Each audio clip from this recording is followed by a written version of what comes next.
Thanks, everybody.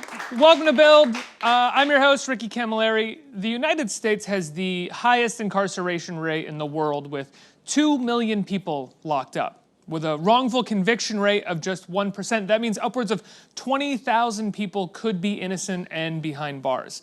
Starz' new show, airing this Sunday, Wrong Man, brought to us by legendary documentary filmmaker Joe Berlinger, follows a team of investigators as they search for leads that could potentially exonerate 3 men currently serving time while maintaining their innocence. Let's take a look.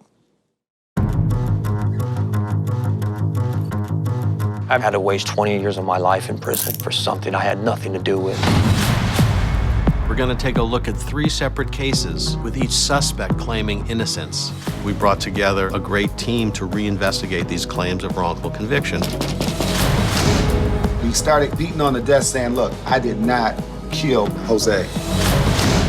The idea that he could have pulled off a crime like this is laughable. I can't believe I got tricked into saying the things that I did. We want to figure out whether they have the wrong man. There's no physical evidence that puts him there, period. It's mind-boggling. How many homicides had you worked prior to this homicide? My first one. That was your first one? Wow. Yep. In this case, it's genuinely bizarre. I don't think anybody believes that guy had anything to do with it. Why would someone admit to something that they didn't do? This is the craziest case I ever seen in my life.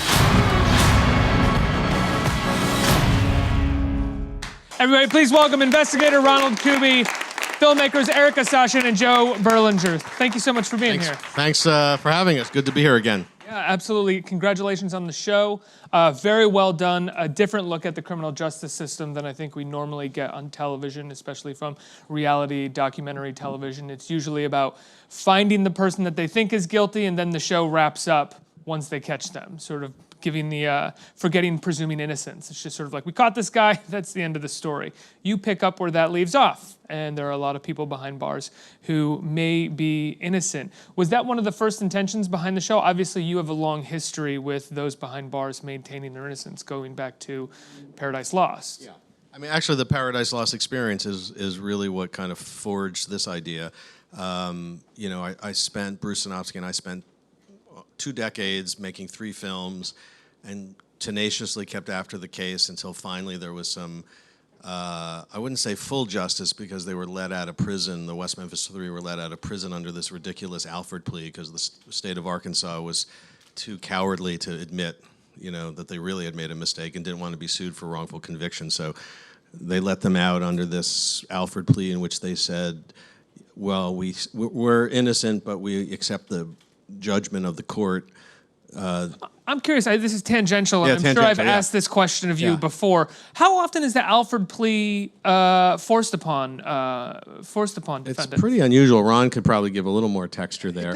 It doesn't happen a lot. An Alford plea is one of those rare pleas that functions as a plea of guilty, but you don't actually admit wrongdoing. And when these play out, they play out with a defendant facing the choice, hey, defendant, you can continue to fight this case behind bars for as long as it takes, or guess what? You can plead guilty under an Alford plea today. You can maintain your innocence, that's fine, but it's the function of a guilty plea, and you get out now.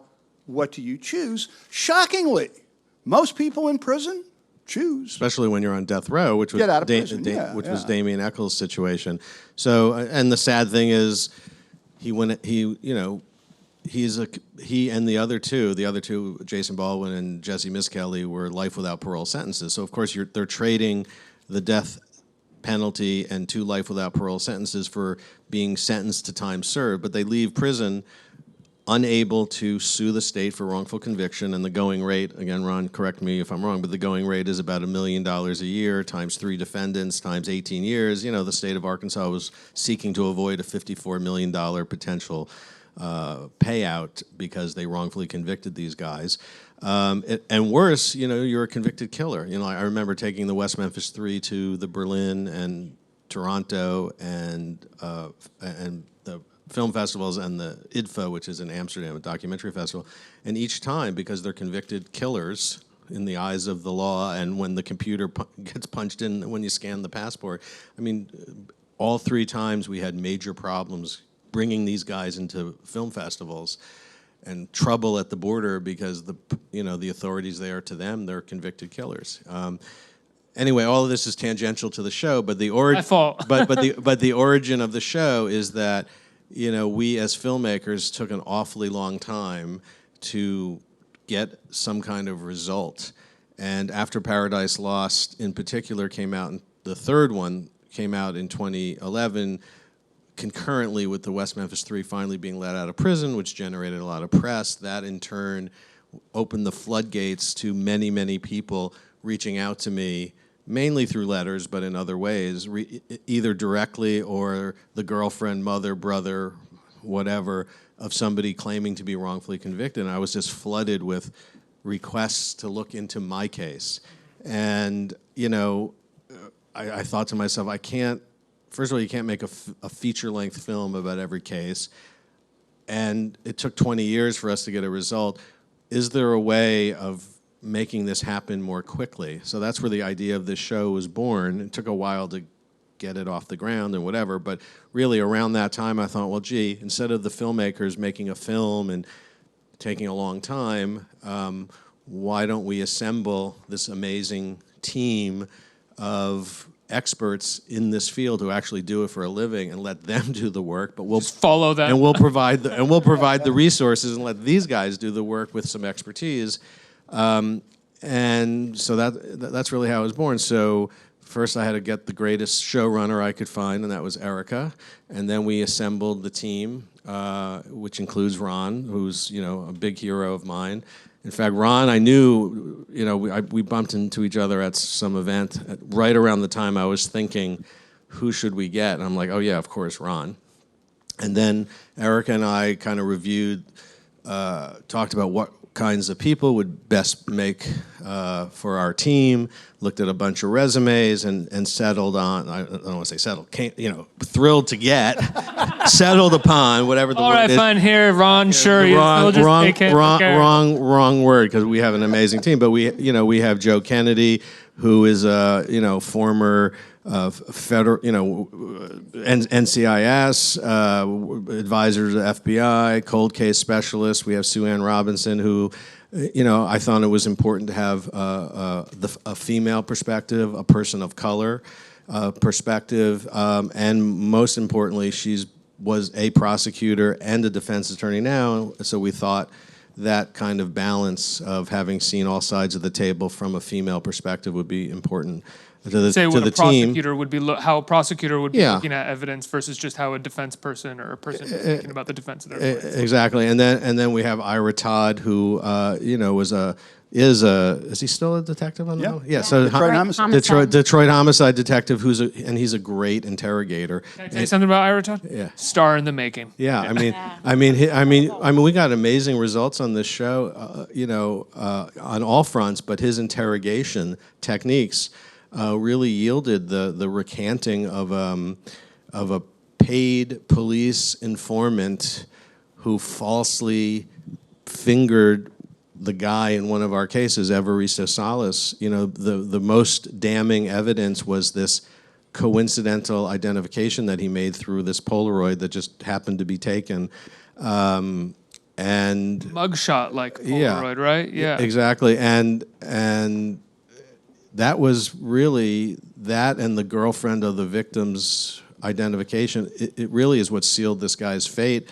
And Ira's, techniques actually yielded him 20 years later, which I think is a dramatic piece of television, yielded this recanting of his identification, of saying he lied, basically. Well, the scene where he's working with the informant or he's interviewing the informant, and then he's talking to, I believe it's the officer whose paid informant it was, right? And he's playing both sides very well as a detective. He's just giving the guy just enough rope to kind of hang himself there. It's really smart.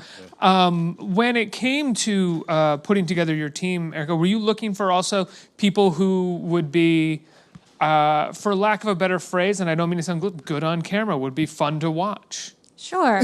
She picked me. How great. Really? It's not looking good on camera. You have a ton of experience, Ron. Sorry. Ron has a face made for radio. It's not another pretty face.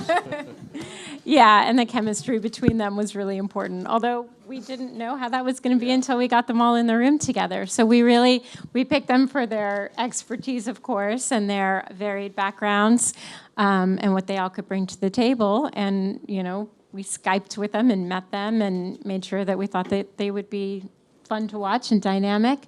And then I think the greatest, surprise for us was really how well they all gelled as a group and played off one another, but honestly had conversations that were forwarding the case. And, sometimes they would disagree, and that's good too, and it helped move the cases forward. It was great when they disagreed, and also it was very important.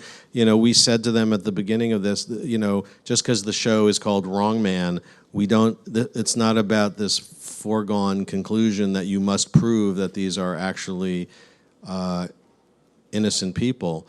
If at the end of the season we've confirmed the guilt of 3 people, that's fine too. What it's about is the journey into the justice system to see all the problems that every case has, with prosecutorial, not every case has prosecutorial misconduct, but there are tactics and techniques used that even if the person is guilty, I think people should be aware of, that these, faulty eyewitness identification, sometimes prosecutorial misconduct, suppression of exculpatory evidence, there's all sorts of things that go on. So for me, the show was partially about vindicating potentially innocent people so that, it's not trial by television. Just because we come to that conclusion, it doesn't mean they walk free, obviously. The authorities in their respective jurisdictions need to, deal with what we've find out, we hope. But it's also about, the problems that every case has that, we have a system, a criminal justice system that's in deep need of reform. The racial inequality, over-sentencing, mass incarceration. We have 25% of the world's prison population, yet only 5% of the world's population. We have more prisoners than China and Russia combined. That's a shocking statistic, And some people estimate, you don't really know for sure, but if 5% of the 2 million people that are in our prisons every day, if 5% of them, which is kind of the figure that people who have looked into this throw about, that's 100,000 people who are potentially innocent. That's a problem. Since DNA technology has become a tool, which isn't that long ago. There have been over 350 DNA exonerations, and DNA is not, especially on older wrongful conviction cases, DNA is not often a factor, but just DNA alone has produced 350 exonerations, 20 of which were people on death row.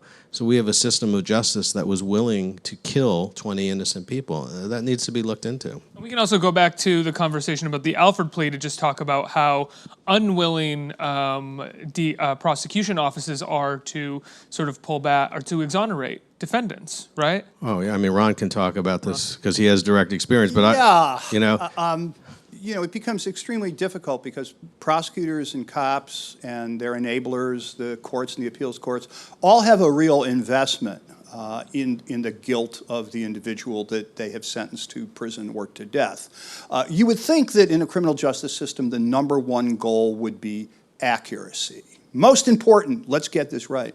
But it's not. The most important goal is finality. Let's finish this case up and move on to the next. It's important for institutional reasons. It's important for the victims' families and surviving family members to be able to say that justice was done. And so there's an institutional reluctance to grapple with these cases. And even when you get a prosecutor to do it, like we have here in New York and Brooklyn, we have a fantastic conviction review unit going on in Kings County. the tendency is to treat these cases as outliers. This was the system gone wrong. Instead of recognizing that every single thing, every technique that was used to incarcerate an innocent person is used every day against average defendants in the criminal justice system who may be guilty, who may not be guilty.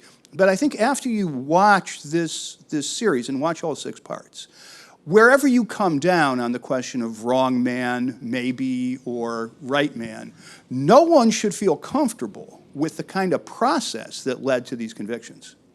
Right, like coerced confessions or those sort of... Bad eyewitness identifications, coerced confessions, suppressed exculpatory material, in some cases outright fabrication of evidence, mass sort of community hysteria that takes place, because all these are horrific homicides. In 2 cases, race, I think, was probably a dispositive factor. And so you have all of these kinds of issues sort of coming to the fore where people are least likely to make good judgments, you know, literally when there's a slaughter of nice white people in front of you. And those are the circumstances under which these judgments are made and reinforced and reinforced. And you have scenarios in this where people are afraid to talk due to some sort of retaliatory or revenge on the part of the police or the people who initially locked these people up, right? Oh, absolutely. We encountered a lot of fear. So we spent a lot of time in each of the 3 locations, you know, talking to both sides. But in the case of Mississippi, it was hard to get people to talk. People still really felt like Curtis Flowers was guilty in the white community and really didn't want to discuss it. They were, you know, upset that we were even there opening up the case and taking another look. So definitely there was the Facebook post? Was it Facebook? You know, the devil is here?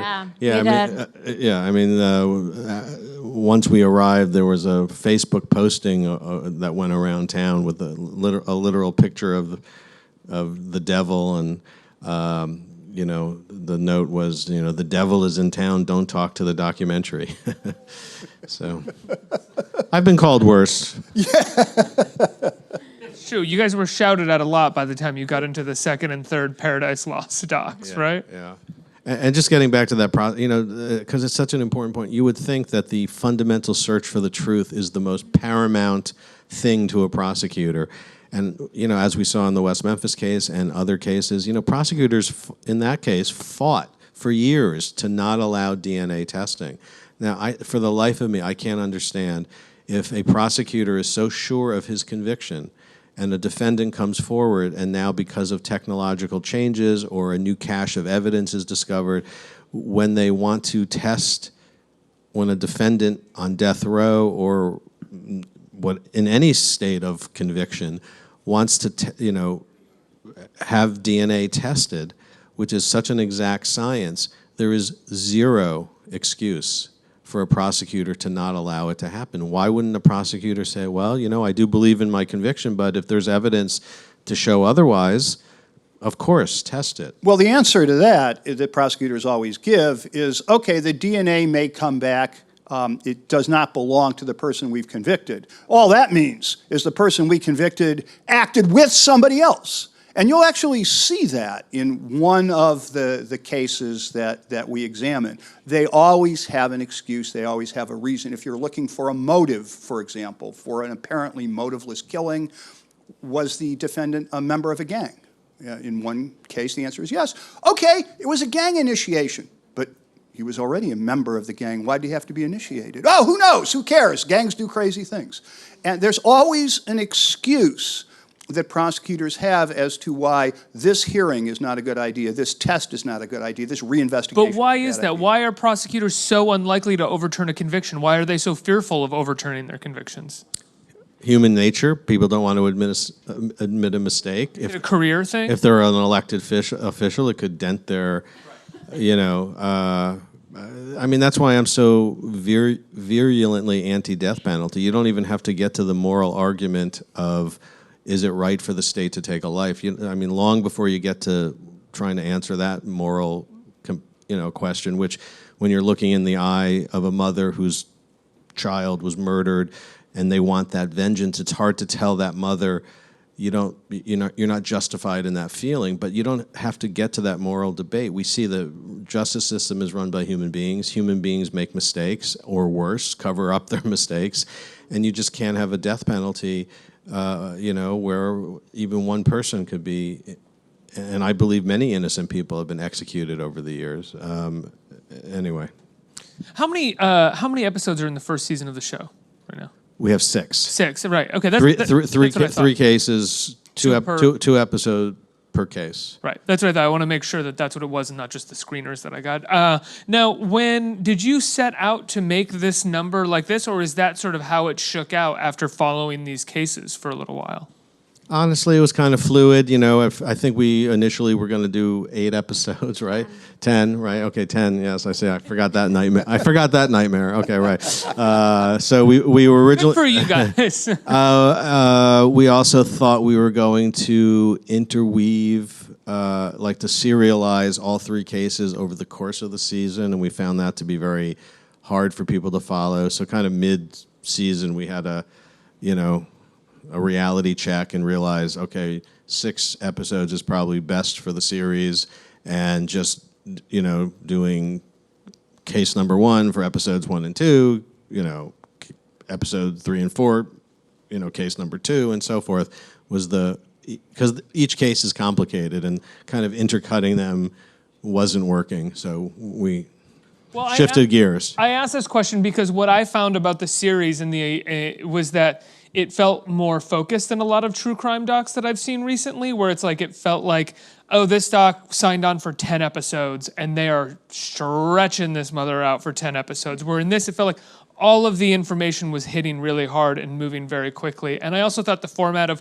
1 case for 2 episodes was different, and I haven't really seen that. And it seemed like that was necessitated by the cases themselves and the making of the film, which is so much more organic than being dictated by, it must be 10 episodes. Yeah.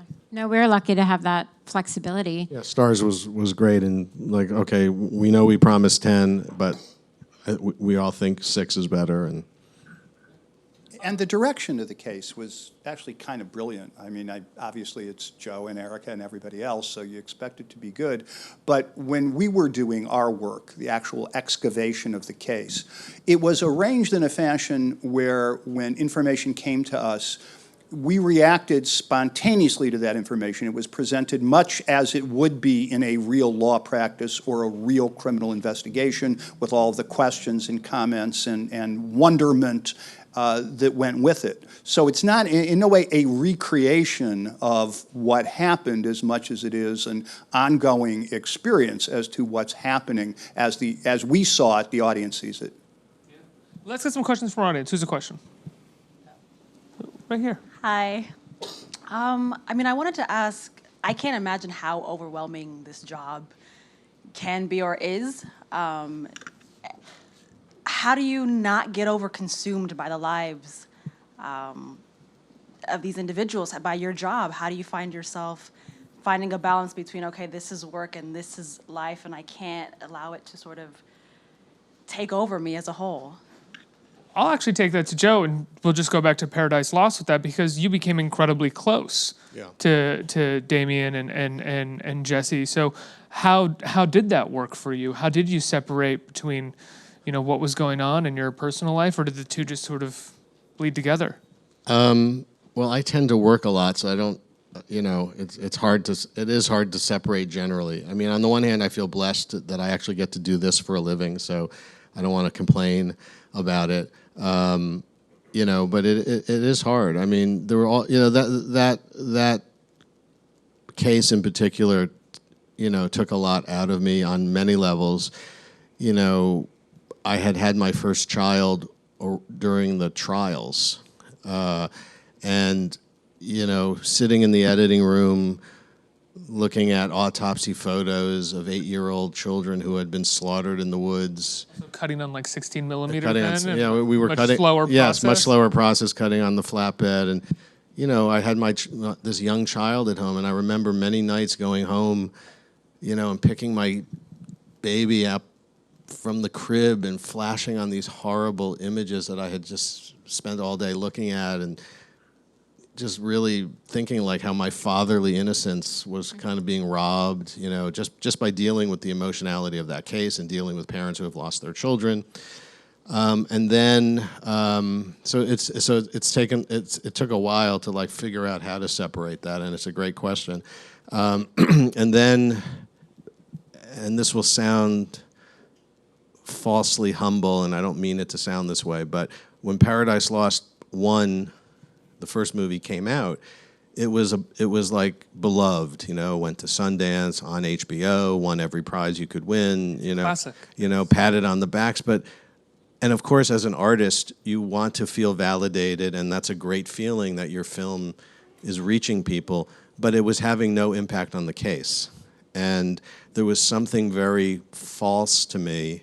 This is the humble part that maybe will sound weird, but you know, so you know, you're holding your Emmy and accepting a prize, and of course that feels great on one level, but you know, it's real life, and Damien Echols was now into year 3 of death row and was being raped by a prison guard, and you're sitting there at some dumb film festival holding an award, giving some acceptance speech.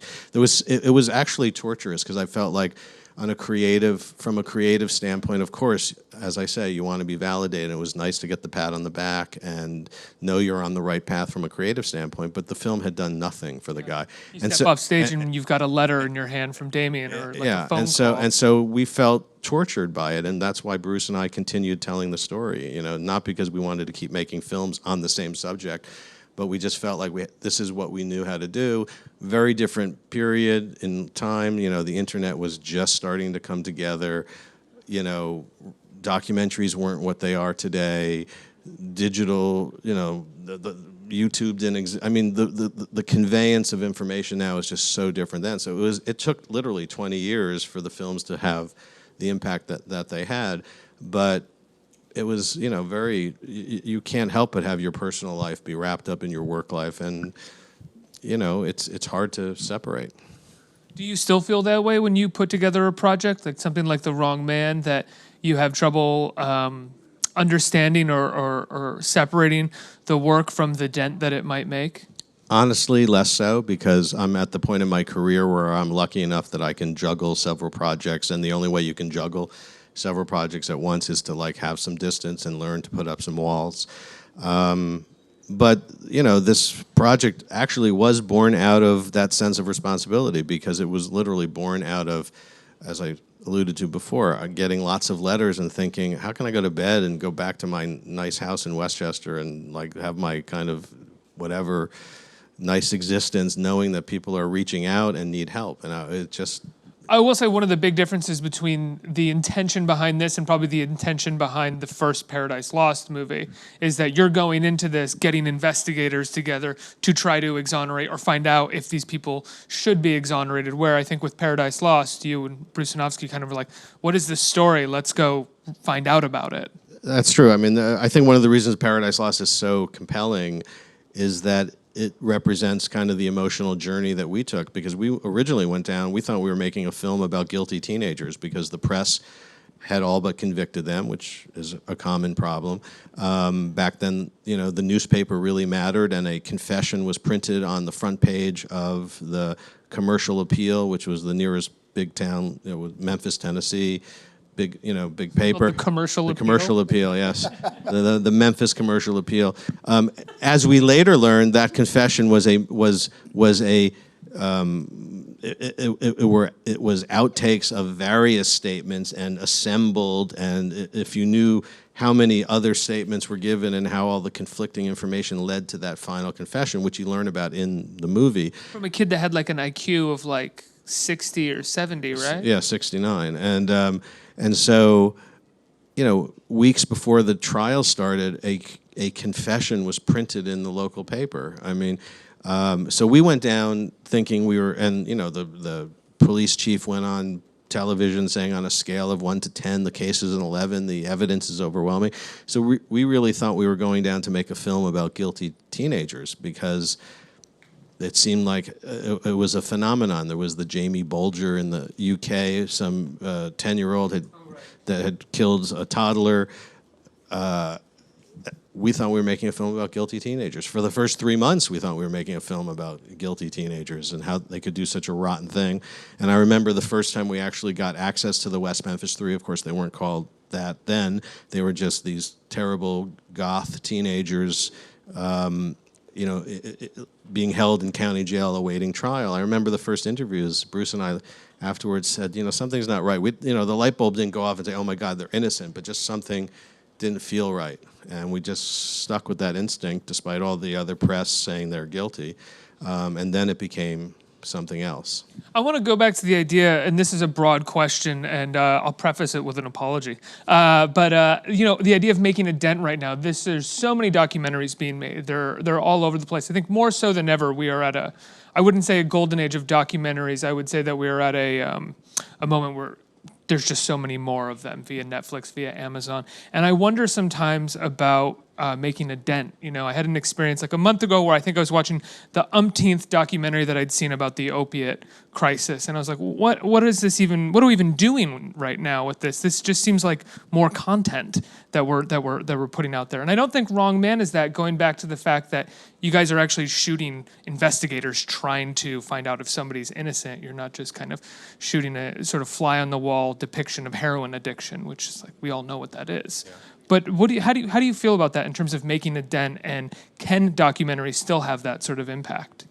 It's a great question, and I actually often think about it right now because... and you guys are willing to answer this too, or hopefully. I don't mean to monopolize the conversation here, but I do think about this a lot. I've been lucky enough to be making films in a certain window of time. Like I started making films when you shoot on 16 millimeter film, and just to shoot a documentary, for every 10 minutes of footage, by the time you buy the film, shoot it, bring it to the lab, sync it up with your separate soundtrack, which has to go from 1/4 inch to 16 mag, so that you can sit 1 week later and look at your 10 minutes of footage, which today you shoot on a card and it's instantaneous. Just to shoot 10 minutes of raw footage costs $400. So it was a big commitment to make a documentary, and therefore there was far less documentaries being made. And also back in 1990 when we started Brothers Keeper, if you didn't sell your documentary to HBO or PBS, your documentary wasn't being shown. The world has changed drastically. There's no cost of entry really to make a documentary. Anybody can pick up a $1,000 camera or an iPhone, frankly, shoot it, edit it on your laptop, and have a documentary. It doesn't mean it's good, or bad, But you're learning. So technologically, it's much easier to do. Who guessed even 5 years ago, Amazon, Hulu, Netflix, Facebook is getting into content, YouTube, plus all the traditional networks are scared to death of what the future of television is, and so they're upping their game. Nonfiction is cheaper than fiction, and so there's this explosion in content. So in some ways, it's never been better to enter the documentary field and actually have a shot of making a living out of it. Conversely, I think it's almost harder than ever to make a dent, to break through. There is so much content, it's overwhelming. I can't tell you how many of my colleagues who are really names you would recognize, they'll say, I totally missed it. I did 3 series last year, 3 really good series, I thought. And, 95% of my colleagues, you did that? So I think it's a good question. Nonetheless, I do believe that the power of storytelling, when properly told, coupled with the right issue, with the right network that will promote it properly, a lot of variables will cut through. As somebody who works in the criminal justice system, though, and really have for about 34 years, my perspective is a little different because almost all attention to the case you're working on is good attention. And while you're right, we've all know what the opioid crisis looks like, we've all met junkies, most of us have never seen the criminal justice system at work in detail. Most of us have not watched, for example, a highly suggestive polygraph examination being conducted on videotape where the defendant is, in essence, coerced into acknowledging highly questionable guilt. And for us, more scrutiny always results in more doubt. And in the criminal justice system, more doubt is a very, very good thing, because fundamentally these are decisions made by people when emotions are running the highest. And if you can get people to sort of step back and pay attention to the process and question the process, you're going to get better outcomes because you're going to get better process. Erica, do you want to field that at all? Yeah, I mean, I think that documentaries are able to shine a deeper light on things, and that good ones do that. So even with your example of the heroin act, A good one. Yeah. yeah, I mean, One that it can that be, is my example. it can teach us something, and it can make us more empathetic people, perhaps. So I actually think it is really the golden age of documentaries on television, at least, because you have these incredible filmmakers like Joe and many others who are now getting into the TV realm. It has a lot more respect, and there's a lot more opportunity there, and a lot of great networks getting into the documentary business, like Stars. So yeah, I think it's an opportunity, really. It's an exciting one, and I think that people are watching documentaries more as well. So, Well, guys, congratulations on Wrong Man. Thank you. Premieres Thank you. this Sunday on Stars. What time? 9 o'clock Eastern and Pacific, and 8 o'clock Central, starting June 3rd for the next 6 consecutive. What day of the week is that? Sunday. Sorry, Sunday. That's 9 p.m. also, just so people are clear. You know, It's a fantastic series. Congratulations, everybody! Please give them a round of applause. Thank you very much. thank you.